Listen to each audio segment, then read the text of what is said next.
Hola fisiconautas, bienvenidos una vez más. Vamos a hablar en esta ocasión acerca del campo magnético que produce un imán permanente. Si nosotros espolvoreamos limaduras de hierro alrededor de un imán, vamos a ver una configuración como esta.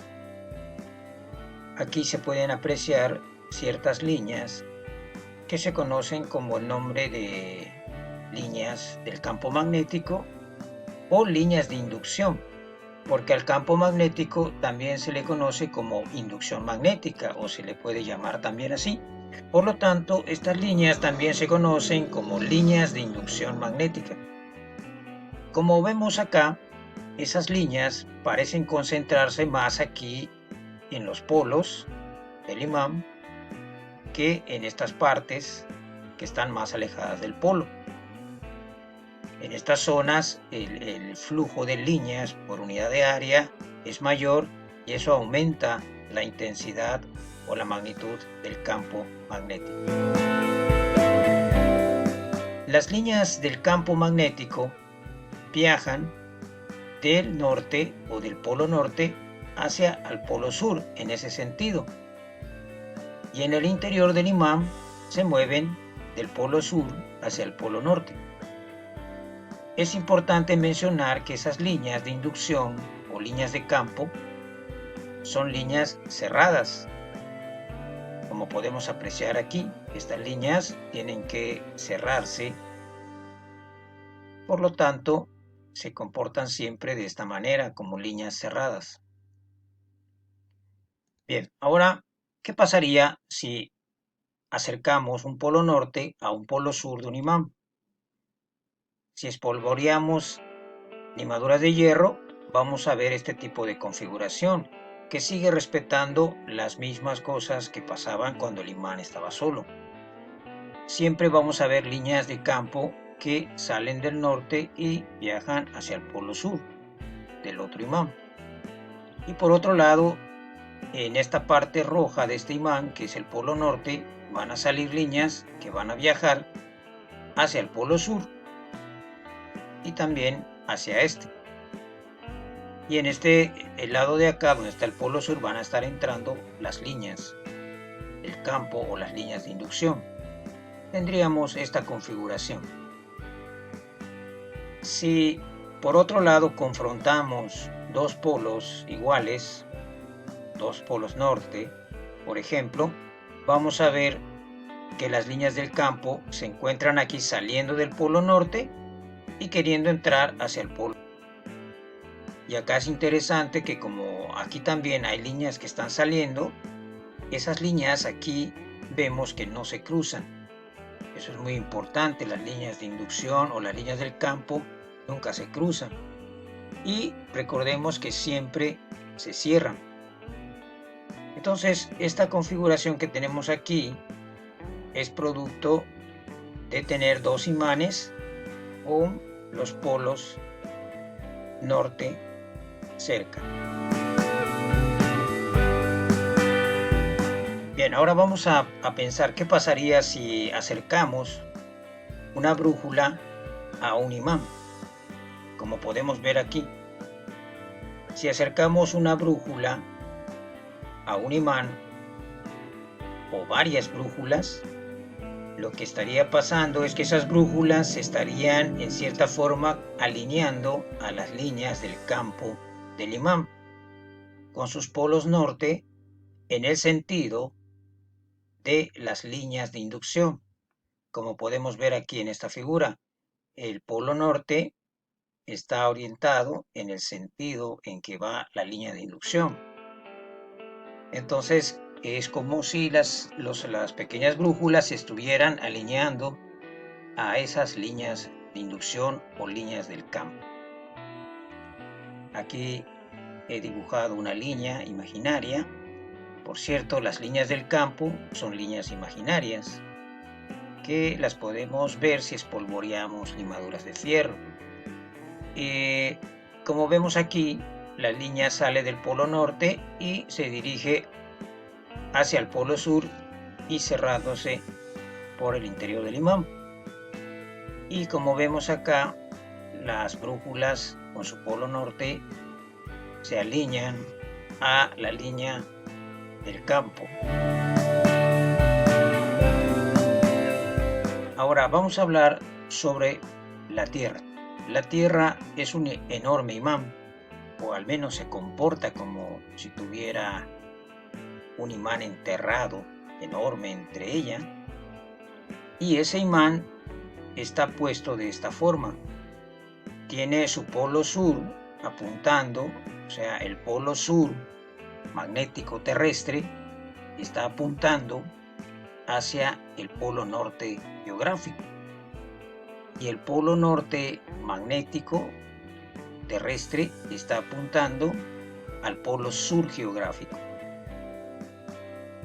Si tomamos un punto sobre una de las líneas de inducción o las líneas del campo, siempre va a ocurrir que el vector campo en ese punto se va a comportar de manera tangente a la línea de inducción.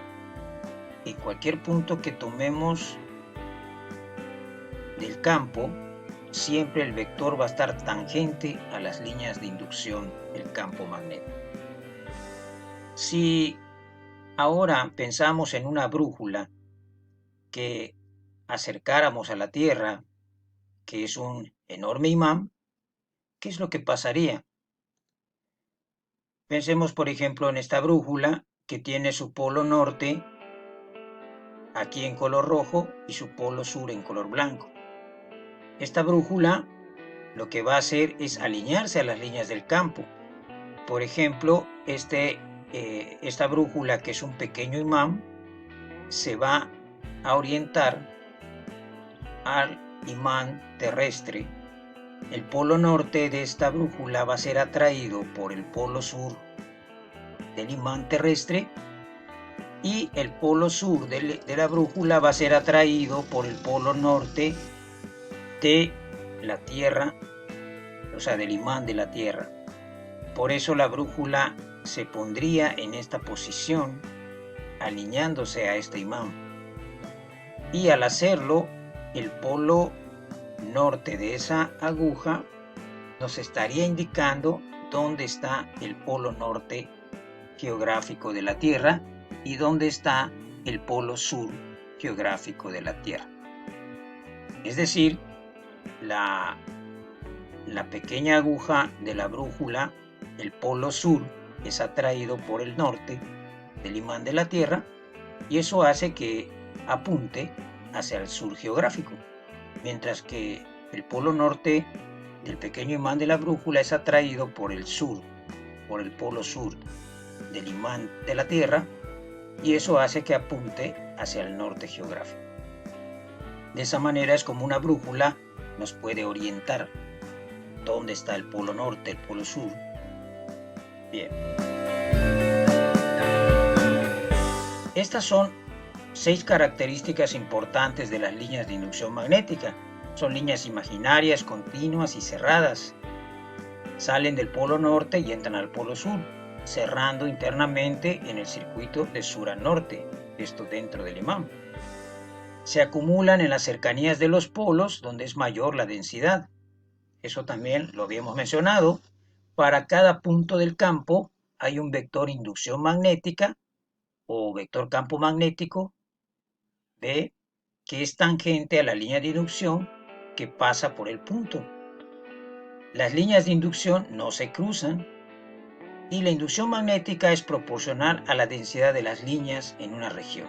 Recordemos que esto se refiere más que nada que donde más se concentran las líneas de inducción, más fuerte va a ser el campo en esa zona, como sucede en los polos. Por último, vamos a hablar sobre la representación del campo magnético. Cuando las líneas del campo magnético son perpendiculares a un plano o al plano en el que se dibujan, el campo magnético se representa con puntos y las líneas se dirigen hacia afuera, y con aspas o cruces si entran. Esto quiere decir lo siguiente: si tenemos, por ejemplo, aquí un plano y estos puntos, dibujamos puntos sobre ese plano, esto va a ser o nos va a servir para que nos podamos referir a que aquí el campo es hacia afuera de este plano. Si viéramos esta hoja de perfil, así, veríamos entonces las líneas del campo dirigirse hacia afuera de la hoja. A eso se refieren estos puntos. Cuando queremos representar un campo perpendicular a un plano, que es este que está en color como verde, entonces ese vector se comporta saliendo de ese plano. Y cuando tenemos cruces, representamos el campo con cruces, eso significa que el vector campo está hacia adentro del plano o se dirige hacia adentro del plano. Por ejemplo, aquí en nuestra pantalla de nuestra computadora, el vector campo estaría saliendo, mientras que aquí estamos indicando que está entrando. Si vemos de perfil este plano, estaría el campo comportándose entrante al plano. Bien, y con esto hemos terminado. Espero que les haya gustado y hayan aprendido un poco más acerca del campo magnético. Nos vemos en un próximo video.